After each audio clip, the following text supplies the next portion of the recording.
ಜಾತ್ರೆಯಾಗ ಇನ್ನೂ 3 ತಿಂಗಳಾಗಿಲ್ಲ ಹೇಳಿ ನನಗ್ ಒಟ್ಟ ಮಠದ ಕಂಪೌಂಡ್ ಬಿಟ್ಟು ಕರ್ಕೊಂಡು ಹೋಗ್ಬೇಡ್ರಿ ಅಂದವ್ರು ಅವ್ರ. ಈಗ ಈ ಫ್ಯಾಕ್ಟ್ರಿ ಬಂತಂದ್ರ I am the first person to oppose ಅಂತ ಹೇಳದವ್ರ ಅವ್ರ. ಹೆಂಗ್ ಬಂದ್ರು, ಯಾಕೆ ಬಂದೆ, ಬರ್ಬೇಕಾತೇನು? ನೀವು ನೋಡಿ, ಕೊಪ್ಪಳದ ಸುತ್ತ ಹಳ್ಳಿಗಳು, ನಾವೊಬ್ಬನೇ ಅಲ್ಲ, ಮಠದ 18 ಜನ ಸ್ವಾಮಿಗಳು, ಮಠದ ದಾಸೋಹ.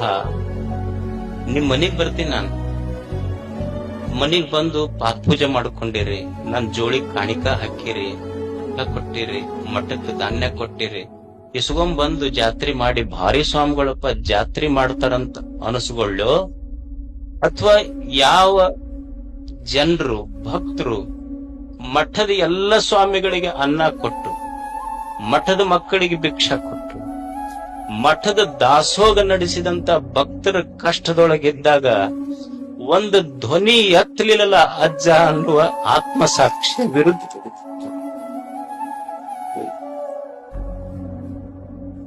ನಾನು ಹೇಳಿದ್ದು ಸತ್ಯ, ಆದ್ರ ಆತ್ಮಸಾಕ್ಷಿಗೆ ವಿರುದ್ಧವಾಗಿ ಸಹಿತ ನಾನು ನಡ್ಕೊಳಕ್ಕಾಗದು. ನನಗಿದನ್ನೆಲ್ಲ ಪರಿಸ್ಥಿತಿ ಅದನ್ನು ಗೋಳು ನೋಡಿ ನಾನು ಇದಕ್ಕಿಂತ ಮುಂಚೆ ನನ್ನ ಆತ್ಮಸಾಕ್ಷಿಯಾಗಿ ನಡ್ಕೊಂಡೆ. ನನ್ನ ಭಕ್ತರಿಗೆ ಕಷ್ಟ ಬಂದ್, ಇದು ಯಾವುದೇ ಜಾತಿ ಹೋರಾಟ ಅಲ್ಲ, ಇದು ಯಾವುದೇ ಧರ್ಮದ ಹೋರಾಟ ಅಲ್ಲ, ಇದು ಭೂತಾಯಿ ಮನುಷ್ಯತ್ವ ಎಲ್ಲರ ಹೋರಾಟ ಐತಿ. ನಾವು ಉಳಿಬೇಕಾಗೈತಲ್ಲ, ಅದಕ್ಕೆ ನನ್ನ ಆತ್ಮಸಾಕ್ಷಿಗೆ ನಾ ಯಾರಿಗೆ ಕೇಳಿಲ್ಲ, ಇದಕ್ಕೆ ನನ್ನ ಆತ್ಮಸಾಕ್ಷಿಗೆ ಕೇಳಿ. ನನ್ನ ಆತ್ಮಸಾಕ್ಷಿ ಏನ್ ಹೇಳಿತು ಅಂದ್ರ, ಇಲ್ಲ, ಇದು ನಮ್ಮ ಸುತ್ತ ಹಳ್ಳಿಯ ಮಕ್ಕಳ ಕಷ್ಟದೊಳಗಿರುವಾಗ ಅವ್ರ ಧ್ವನಿ ಯಾರು ಕೇಳಿಲ್ಲ.